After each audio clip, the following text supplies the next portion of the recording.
नमस्कार विद्यार्थी मित्रांनो, स्वागत आहे तुम्हा सर्वांचं अभ्यास गुरु या चॅनलवर। विद्यार्थी मित्रांनो, या व्हिडिओमध्ये अतिशय महत्त्वाचे 25 प्रश्न आपण पाहणार आहोत।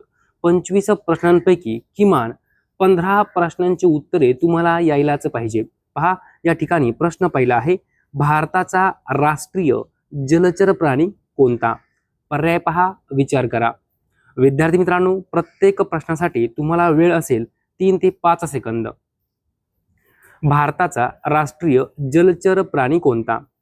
तर पहा, या ठिकाणी योग्य उत्तर आहे डॉल्फिन। लक्षात ठेवा, डॉल्फिन। पुढील प्रश्न पहा, कोयना धरण कोणत्या जिल्ह्यात आहे? प्रश्न सोपा आहे, लगेच उत्तर यायला पाहिजे। कोयना धरण कोणत्या जिल्ह्यात आहे? तर पहा, योग्य उत्तर आहे सातारा। कोयना धरण सातारा जिल्ह्यात आहे। विद्यार्थी मित्रांनो, कधी कधी पेपरमध्ये आपल्याला असा प्रश्न विचारला जातो की सातारा जिल्ह्याचा आकार कसा आहे, आणि खाली आपल्याला 4 नकाशे दिलेले असतात। तर पहा, हा जो नकाशा तुम्हाला दिसत आहे, या ठिकाणी हा असा आकार सातारा जिल्ह्याचा आहे, बघून घ्या।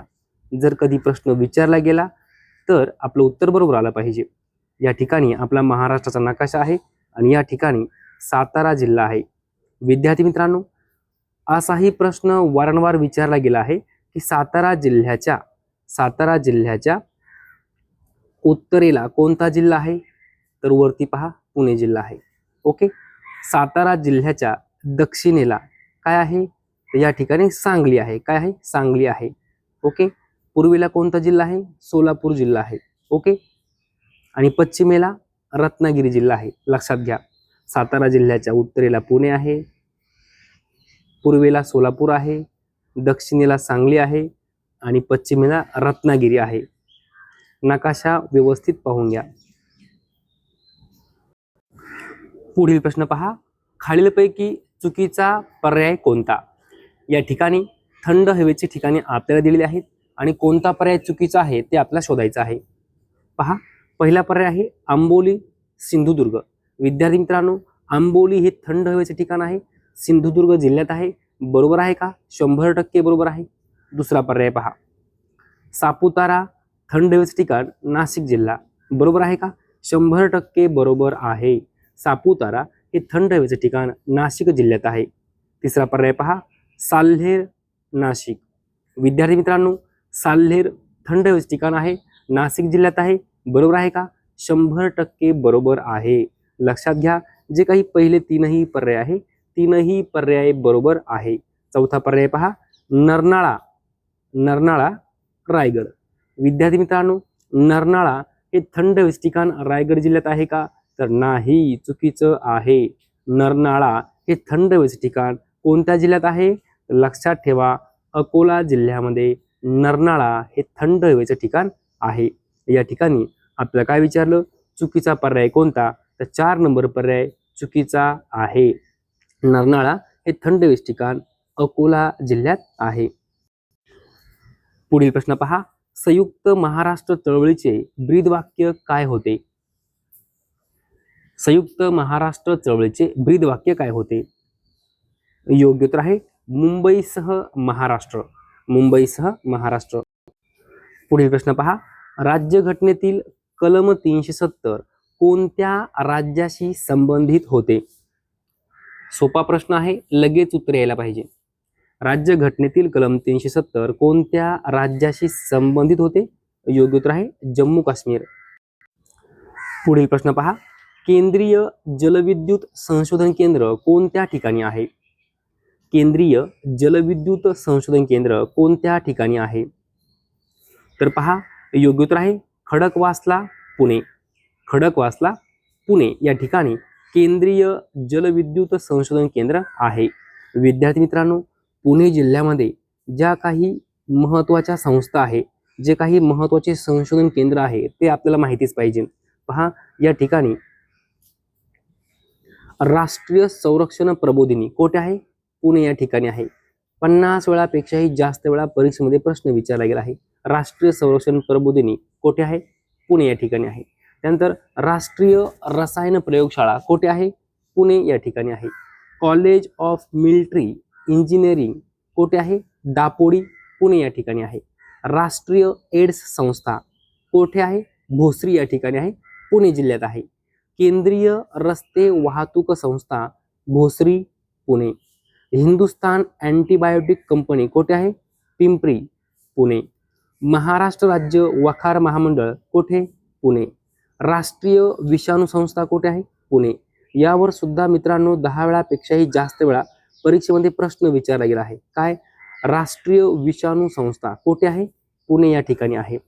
भारतीय इतिहास संस्था कोठे आहे? पुणे या ठिकाणी आहे. हे सर्व लिहून ठेवा, महत्त्वपूर्ण आहे. वारंवार यावर प्रश्न विचारला गेलेला आहे.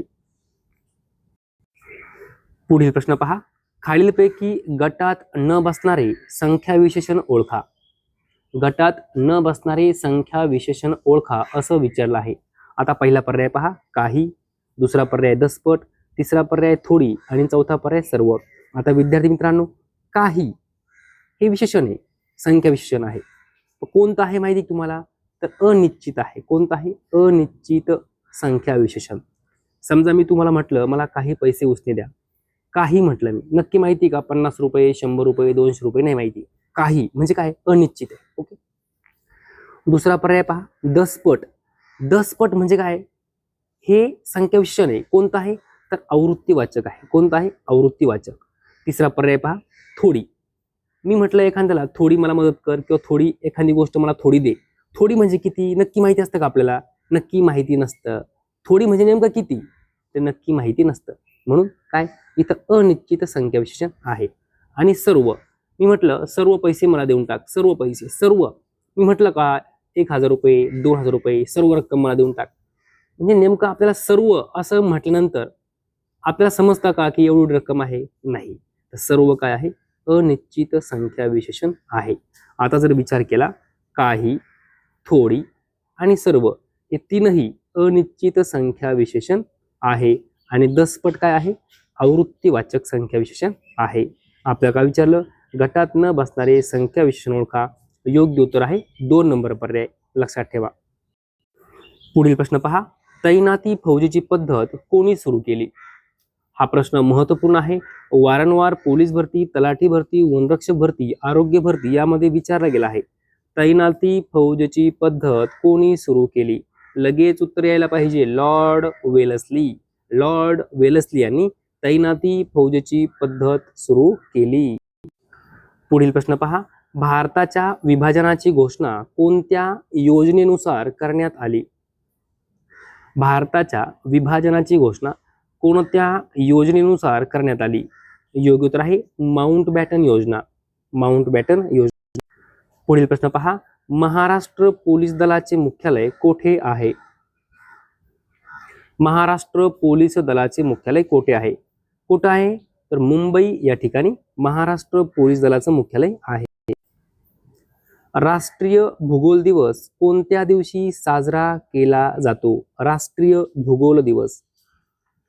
योग्य उत्तर आहे 14 जानेवारी. 14 जानेवारी राष्ट्रीय भूगोल दिवस. डॉक्टर भीमराव आंबेडकर यांनी धर्मत्यागाची घोषणा डॅश डॅश येथे केली. कोठे केली? पर्याय पहा. योग्य उत्तर आहे येवले. लक्षात घ्या. डॉक्टर बाबासाहेब आंबेडकर यांनी धर्मत्यागाची घोषणा केली होती. कोठे केली होती? येवले या ठिकाणी. पुढील प्रश्न पहा. महाराष्ट्रातील एकमेव श्री शिवछत्रपती मंदिर सिंधुदुर्ग किल्ल्यात आहे. हे मंदिर कोणी बांधले? विद्यार्थी मित्रांनो, प्रश्न महत्त्वपूर्ण आहे. तर पहा या ठिकाणी योग्य उत्तर आहे छत्रपती राजाराम. छत्रपती राजाराम यांनी श्री शिवछत्रपती मंदिर बांधले. पुढे पहा. गदर पार्टीची स्थापना लाला हरदयाळ यांनी खालीलपैकी कोणत्या देशात केली? गदर पार्टी स्थापना लाला हरदयाळ यांनी केली. कोणत्या देशात केली? योग्य उत्तर आहे अमेरिका. अमेरिका. पुढे पहा. मुंबईतील सर्वात जुने वाचनालय खालीलपैकी कोणते आहे? मुंबईतील सर्वात जुने वाचनालय खालीलपैकी कोणते आहे? योग्य उत्तर आहे ससून वाचनालय. पुढे पहा. केशवसूत हे कोणाचे टोपण नाव आहे? केशवसूत. योग्य उत्तर आहे कृष्णाजी केशव दामले. कृष्णाजी केशव दामले यांचं टोपण नाव आहे केशवसूत. रामने दगड फोडला या वाक्यातील कर्ता ओळखा. विद्यार्थी मित्रांनो, सोपा प्रश्न आहे. रामने दगड फोडला, फोडणारा कोण आहे? राम. योग्य उत्तर आहे राम. राम काय आहे? कर्ता आहे. पाणी पंचायत या संकल्पनेचे जनक म्हणून कोणास ओळखले जाते? पाणी पंचायत या संकल्पनेचे जनक म्हणून कोणास ओळखले जाते? पर्याय पहा. योग्य उत्तर आहे विलासराव साळुंखे. विलासराव साळुंखे यांना पाणी पंचायत या संकल्पनेचे जनक म्हणून ओळखले जाते. नटरंग ही प्रसिद्ध कादंबरी कोणाची आहे? नटरंग ही कादंबरी आहे कोणाची आहे? तर आनंद यादव यांची प्रसिद्ध कादंबरी आहे नटरंग. लक्षात ठेवा, आनंद यादव. हे माझे घर आहे या वाक्यातील माझे या शब्दाची विभक्ती ओळखा. हे माझे घर आहे. विद्यार्थी मित्रांनो, जर एखाद्या शब्दाला झा, झी, झे असे प्रत्यय असेल तर ती जी काही विभक्ती असते ती कोणती असते? षष्ठी विभक्ती असते. तसेच चा, ची, चे, चा हे प्रत्यय असेल तर ती विभक्ती कोणती असते? षष्ठी विभक्ती असते. या ठिकाणी काय म्हटले? माझे, जे प्रत्यय आहे की नाही, म्हणून 2 नंबर पर्याय आपलं उत्तर आहे षष्ठी विभक्ती. नौदल प्रमुखास काय म्हणतात? काय म्हणतात? योग्य उत्तर आहे ॲडमिरल. नौदल प्रमुखास ॲडमिरल असं म्हणतात. भारतीय राज्यघटनेतील 8वे परिशिष्ट खालीलपैकी कोणत्या बाबीशी संबंधित आहे? 8वे परिशिष्ट. योग्य उत्तर आहे 2 नंबर पर्याय भाषा. परिशिष्ट 8 भाषा. पुढे पहा. भारतीय अणुऊर्जेचे जनक म्हणून कोणाला ओळखले जाते? भारतीय अणुऊर्जेचे जनक. तर पहा, योग्य उत्तर आहे डॉक्टर होमी भाभा. डॉक्टर होमी भाभा यांना भारतीय अणुऊर्जेचे जनक म्हणून ओळखले जाते. पुढे पहा. पीयूष या शब्दाला कोणता शब्द समानार्थी आहे? पीयूष. विद्यार्थी मित्रांनो, पीयूष म्हणजे काय? अमृत. पीयूष म्हणजे काय? अमृत. या ठिकाणी पहिला पर्याय आहे जननी. जननी म्हणजे काय? आई. जननी म्हणजे आई, माता. ओके. दुसरा पर्याय आहे व्याधी. व्याधी म्हणजे काय? तर एखाद्याला जर आजार असेल तर आपण काय म्हणतो? व्याधी आहे म्हणजे आजार. व्याधी आणि आजार काय आहे? समानार्थी आहे. त्यानंतर अश्रू म्हणजेच काय? आसू. अश्रू, आसू हे झाले समानार्थी शब्द. ओके. आपल्याला काय विचारलं? पीयूष या शब्दाला कोणता शब्द समानार्थी आहे? तर अमृत. लक्षात घ्या, अमृत. पुढील प्रश्न पहा. खालीलपैकी कोणता पर्याय अयोग्य आहे? म्हणजे कोणता पर्याय चुकीचा आहे हे आपल्याला शोधायचं आहे. पहा. अजिंक्य, कधीही न जिंकला जाणारा. बरोबर आहे का? 100% बरोबर आहे. अजिंक्य म्हणजे काय? कधीही न जिंकला जाणारा. पहिला पर्याय बरोबर आहे. दुसरा पर्याय पहा. अनाथाश्रम, निराश्रितास आश्रय देणारी संस्था. बरोबर आहे का? तर बरोबर आहे. अनाथाश्रम म्हणजे काय? निराश्रितास आश्रय देणारी संस्था. 100% बरोबर आहे. तिसरा पर्याय पहा. अगणित म्हणजे काय? ज्याची मोजणी करता येत नाही असा अगणित. बरोबर आहे का? 100% बरोबर आहे. तीनही पर्याय बरोबर आहे. विचारलं काय? कोणता पर्याय अयोग्य आहे? आता चौथा पर्याय पहा. अमर, ज्याला मरण आहे असा. विद्यार्थी मित्रांनो, ज्याला मरण आहे असा का? नाही. तर ज्याला मरण नाही असा काय असतो? अमर असतो. म्हणून या ठिकाणी चुकीचा पर्याय विचारला की नाही, तर 4 नंबर पर्याय चुकीचा आहे. अमर म्हणजे काय? ज्याला मरण नाही. नाही असा म्हणजे काय? अमर. आणि इथं काय म्हटलं आहे? ज्याला मरण आहे असा म्हटलेलं आहे. म्हणून 4 नंबर पर्याय चुकीचा आहे. हे तीनही पर्याय लिहून ठेवा. यावर वारंवार प्रश्न विचारला गेला आहे. अजिंक्य, कधीही न जिंकला जाणारा. अनाथाश्रम, निराश्रितास आश्रय देणारी संस्था. आणि अगणित म्हणजे ज्याची मोजणी करता येत नाही असा. विद्यार्थी मित्रांनो, आपला शेवटचा प्रश्न आहे आणि याचं उत्तर तुम्ही मला कमेंटमध्ये सांगायचं आहे. पहा प्रश्न काय आहे. पानिपत या प्रसिद्ध कादंबरीचे लेखक कोण आहेत? पानिपत. तुम्हाला लगेच उत्तर यायला पाहिजे, कारण हा प्रश्न 50 वेळापेक्षाही जास्त वेळा पोलीस भरतीमध्ये, तलाठी भरतीमध्ये, वनरक्षक भरतीमध्ये, आरोग्य भरतीमध्ये विचारला गेलेला आहे. याचं उत्तर तुम्हाला यायलाच पाहिजे. लगेच मला कमेंट करून उत्तर सांगायचं आहे.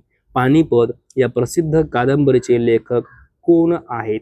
विद्यार्थी मित्रांनो, जर तुम्हाला हा व्हिडिओ आवडला असेल तर नक्की एक लाईक करा, शेअर करा, सबस्क्राईब करा. धन्यवाद.